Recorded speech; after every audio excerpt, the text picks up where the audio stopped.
You're listening to Systemic Error Podcast. The failure was designed.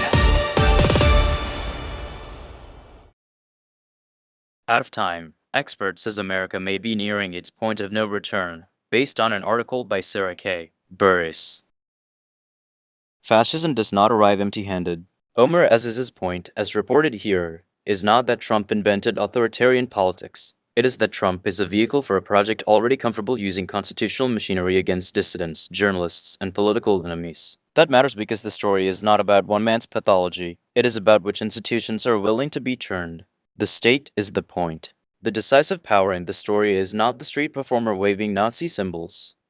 It is the executive apparatus, prosecutors, police, and state governments that can be pointed at opponents and made to look legal while doing political work. Aziz's warning about the weaponization of government and the prosecution of political enemies is the core of the matter.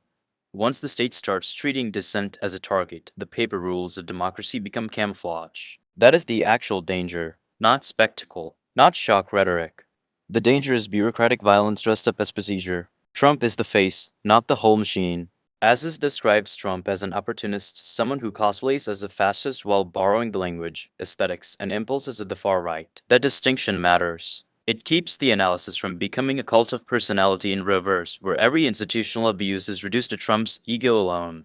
Trump is not the entire explanation. He is the loudest symptom of a broader political ecosystem that rewards cruelty, normalizes retaliation, and treats state power as a partisan weapon. Republicans dismiss this as derangement because their strategy depends on making intentional abuse sound like emotional excess. That is misdirection, not rebuttal. The crackdown is the reveal. The reported declaration of Antifa as a terrorist group, while conservative states throw the book at peaceful protesters, tells you what the project actually is. It is not order. It is selective punishment. It is an attempt to define resistance as criminal while shielding official violence from the same scrutiny. Aziz is right to emphasize that arrests of nonviolent protesters will continue as Trump and his allies lose political battles. That is what declining movements do when they cannot win consent. They reach for the state. They do not persuade, they criminalize. The useful idiots are not the main threat. The article is strongest when it distinguishes between the obvious extremists and the fascists in suits. The former are the mascots. The latter are the operators. The men waving flags in the street are useful as propaganda and distraction, but the more consequential force is the one embedded in offices, agencies, and legal systems. That is why the story should not be read as a culture war anecdote about noisy radicals. It is about institutional cowardice, officials and parties that tolerate escalation until the machinery is already moving against the public. Youth drift is a political failure. Aziz links the attraction of fascism among some young voters, including young men of color, to neoliberal failure. Financial collapse, outsourcing, greed, and the wreckage of the Iraq and Afghanistan wars. That diagnosis is blunt for a reason. People do not drift right because cruelty is aesthetically appealing. They drift when democratic institutions stop offering material dignity, belonging, or a credible future.